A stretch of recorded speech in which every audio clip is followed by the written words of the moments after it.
사랑하고 축복합니다. 2월 9일 금요일입니다. 오늘 하루가 그리스도의 은혜와 사랑으로 승리하는 하루가 되시기를 축복합니다. 오늘 말씀 제목은 부르심에 반응하기라는 제목으로 함께 말씀을 나누고자 합니다. 오늘 말씀은 마가복음 1장 12절에서 20절까지 말씀입니다.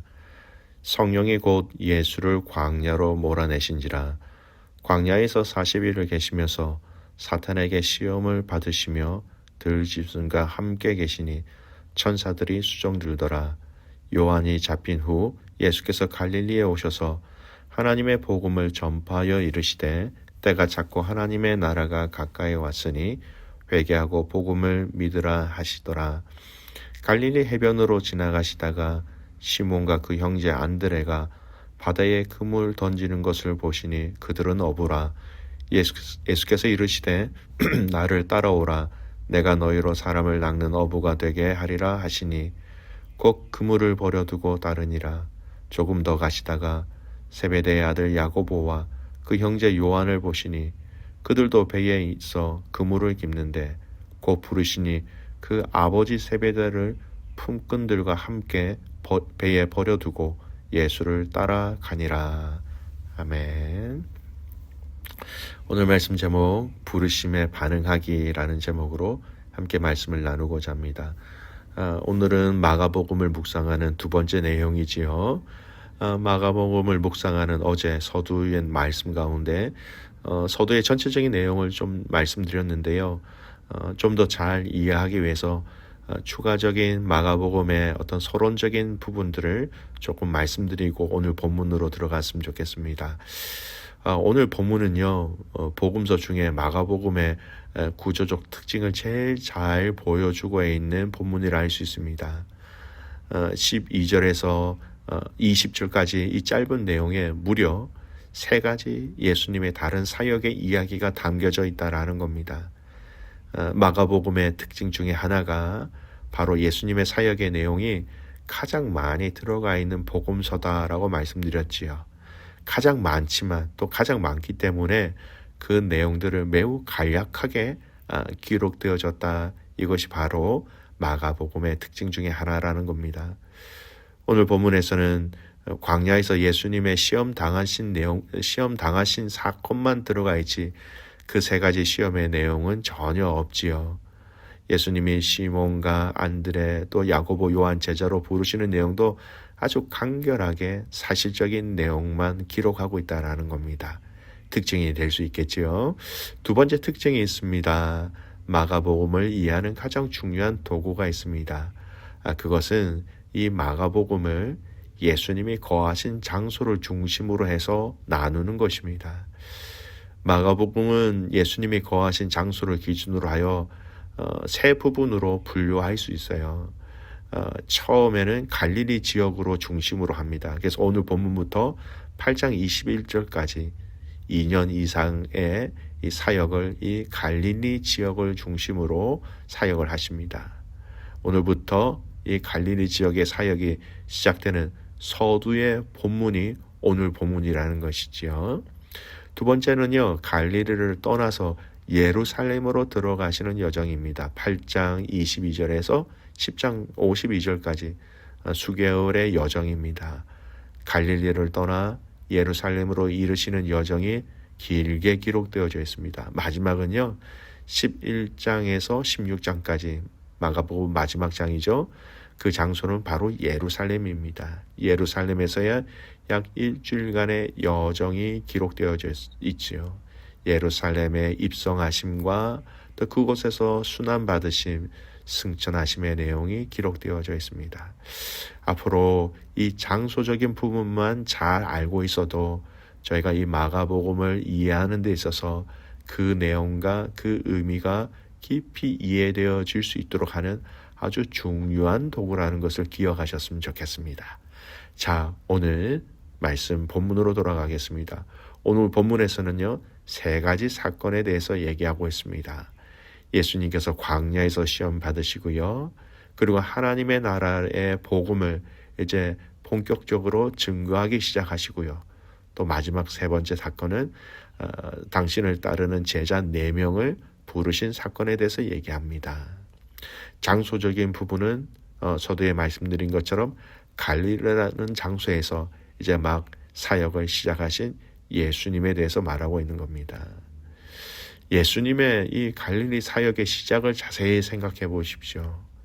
예수님이 광야에서 시험을 이기셨어요.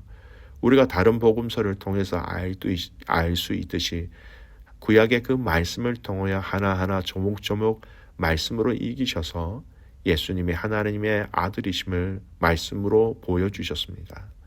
두 번째, 당신의 입술을 통하여 하나님 나라의 복음을 직접 선포하셨다라는 거예요.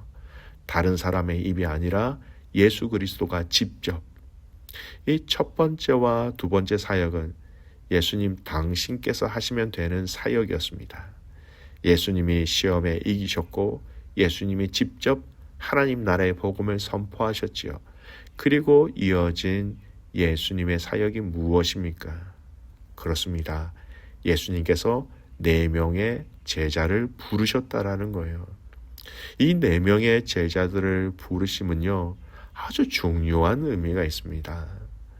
여러분, 예수님은 사실은 제자들이 없어도 당신 스스로 혼자서 이 복음을 충분히 전할 수 있는 능력 있으신 하나님 되십니다. 하나님이신 예수님이 그 예수님의 하실 그 사역에 인간인 제자들이 뭘 큰 도움이 될 수 있을까요? 뭐 있으나 없으나 이렇게 될 수 있지 않겠습니까? 그런데 오늘 예수님은 당신이 홀로 하신 사역 이후에 바로 하신 사역이 무엇이냐? 바로 4명의 제자, 시몬, 안드레, 그리고 야고보, 요한을 부르셨다라는 겁니다. 시몬과 안드레를 먼저 부르셨고 조금 가시다가 시간이 얼마 지나지 않았다라는 의미죠. 야고보와 요한을 부르셨다라는 겁니다. 여러분, 우리는 이것을 이렇게 이해할 수 있어야 합니다. 하나님은 당신의 거룩한 그 사역을 성부, 성자, 성령님을 통해 일하시지요. 그 함께 하셨던 그 예수님의 사역이 예수님도 그대로 함께 하시는 사역으로 진행하셨다라는 겁니다. 예수님도 하나님 나라의 그 놀라운 복음이라는 것을 당신 홀로 전하시려고 하신 것이 아니라 제자들을 세우셔서 제자들과 함께 하심은 이 영광스러운 복음을 알고 전하는 일에 제자들을 초대해 주셨다라는 거예요. 하나님은 당신의 나라, 당신이 우리에게 예수님을 통하여 알려주신 이 복음을 우리의 입술을 통해서도 함께 전하기를 원하고 계시다라는 의미입니다. 여러분, 어제 말씀드린 것처럼 복음, 헬라어로 유앙겔리온, 다른 말로 기쁨의 소식을 다른 사람들에게, 다른 지역에 있는 사람들에게 알리는 그 일은 정말로 영광스러운 일, 영광스러운 역할이라는 겁니다.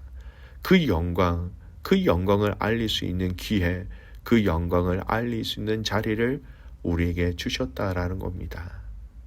12 제자들에게만 해당되는 것이 아니라 이 복음을 알고 믿는 자들에게 모두에게 주신 사명, 영광스러운 사명, 영광스러운 초대, 그것을 우리는 잊지 말아야 하는 것이죠.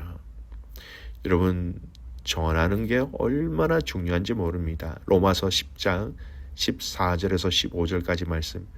그런즉 그들이 믿지 아니하는 일을 어찌 부리려, 듣지도 못한 일을 어찌 믿으리요, 전파하는 자가 없이 어찌 들으리요, 보내심을 받지 아니하였으면 어찌 전파하리요, 기록된 바 아름답도다 좋은 소식을 전하는 자들의 발이여 함과 같으니라. 복음을 전하는 발조차도 아름다운 발이다라고 얘기합니다. 오늘 저와 여러분에게 주신 이 복음을 나눌 수 있는, 자랑할 수 있는 복과 영광을 우리에게 주셨다는 것을 기억하고, 여러분, 우리의 말이, 우리의 손이, 우리의 발이, 또 우리의 생각이 하나님 보시기에 아름다운 모습과 삶이 되시기를 주님의 이름으로 축복합니다. 두 번째, 이제 제자들을 부르시면서 그 부르심에 대한 제자들의 반응을 좀 봤으면 좋겠습니다. 오늘 말씀에 보면 시몬과 안드레를 부르실 때 그들은 무엇을 하고 있었습니까? 그들은 바다에 그물을 던지고 있었습니다. 그들이 무언가를 하고 있었다라는 것이죠. 야고보와 요한은 또 무엇을 하고 있었습니까? 그물을 깁고 있었다라고 말씀하죠. 앞으로 그물을 던지기 위한 중요한 시간입니다. 그물이 잘못되거나 끊어진 부분들을 보수해야 제대로 그물을 사용해서 고기를 잡을 수 있는 것 아니겠습니까? 여러분, 다른 제자들도 마찬가지였던 것 같습니다. 마태는 세간에 앉아 자기 일을 하고 있었을 때 하나님 예수님께서는 그를 부르셨지요. 여러분, 부르심에는요, 그 부르심에 대한 응답은요, 부르심에 대한 반응은요, 무엇인가 일하고 있는 것을 정리하지 않으면, 무엇인가 하고 있는 그것을 중단하지 않으면 그것은 그 부르심에 순종할 수 없다라는 겁니다. 시몬과 안드레는요, 18절 곧 그물을 버려두고, 야고보와 요한은요, 20절 아버지 세베대와 품꾼들과 함께 배에 버려두고. 부르심에 대한 반응을 자세히 살펴보면 여러분, 자신의 것을 내려놓는 과정이 틀림없이 있습니다. 내려놓는다 말을 다른 말로 얘기하면 우리의 우선순위를 조정한다는 말로도 이해할 수 있습니다. 사랑하는 믿음의 가족 여러분, 오늘 저와 여러분을 주님의 뒤를 따르는 제자로 우리를 부르셨다라는 겁니다. 우리 모두는 주님의 제자이지요. 또 우리에게 각자 짊어져야 할 십자가도 있습니다. 우리의 각자에게 주신 그 십자가를 짊어지고 예수 그리스도의 길을 우리가 따라가기 위해서 여러분, 우리가 내려놓아야 할 것들이 분명히 있습니다. 여러분, 한 번만 요구하시는 게 아니에요. 매일매일 하루 중에 매 시간마다 우리가 내려놓아야 할 것들이 분명히 있다라는 겁니다.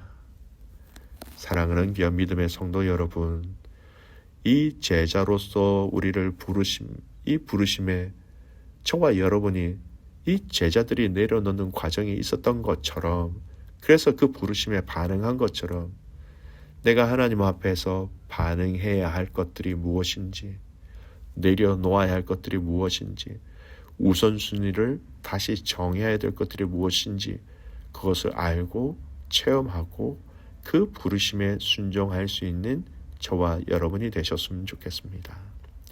제자를 부르시면서 그 제자가 되기 위하여서 자기가 하던 일들을 멈추고 내려놓는 그 과정들이 우리 각자에게 다 있다라는 것을 잊지 마셨으면 좋겠습니다. 주님께서 우리를 부르심에 대한 합당한 삶이 무엇인지 하나님 앞에서, 또 하나님 우리에게 알려주시는 그 성령님의 인도하심으로 오늘 저와 여러분이 하나님 앞에 순종의 길로 나아갈 수 있도록, 그렇게 또 나아가는 승리하는 가족들 되시기를 주님의 이름으로 축복합니다. 아멘. 기도하겠습니다. 하나님 아버지, 오늘 이 마가복음의 말씀을 통하여서 하나님, 우리가 많은 것들을 생각하게 하여 주셔서 또 감사를 드립니다. 주께서 제자들을 부르실 때에 분명한 목적이 있으셨습니다. 내가 너희로 사람을 낚는 어부가 되게 하리라, 그렇게 말씀하셨고, 그 분명한 목적을 향하여서 따르라 라고 말씀하셨을 때에 그들은 따라 제자가 되었습니다. 하나님, 우리를 향하여 나를 따르라고 말씀하신 그 말씀에 하나님 온전히 순종으로 반응하는 귀한 믿음의 성도들이 되게 하여 주시옵소서. 그 따르는 길들이 각각 다르고 또 경중도 다르고 방법도 다르지만 우리의 일상생활에서부터 시작하여 가정에서, 일터에서, 사랑하는 믿음의 공동체가 함께 모여있는 이 믿음의 교회 안에서 하나님 그 부르심에 아름답게 기쁨으로 반응하는 성도들 되게 하옵소서. 그 부르심에 반응하기 위해서 내려놓을 것 내려놓게 하시고, 또 중단할 것, 멈출 것 그렇게 결단하게 하시고 감사하게 하시고 기쁨으로 그 부르심에 반응하며 주님의 십자가의 길을 우리도 각자의 십자가를 지고 따라가는 성도들의 삶 되게 하옵소서. 부르심에 합당한 삶이 오늘 우리의 삶 가운데 온전하게 주님 앞에 드려지는 삶의 열매가 되기를 간절히 소원하옵고 살아서 역사하시는 예수 그리스도의 이름으로 감사하며 기도드리옵나이다. 아멘.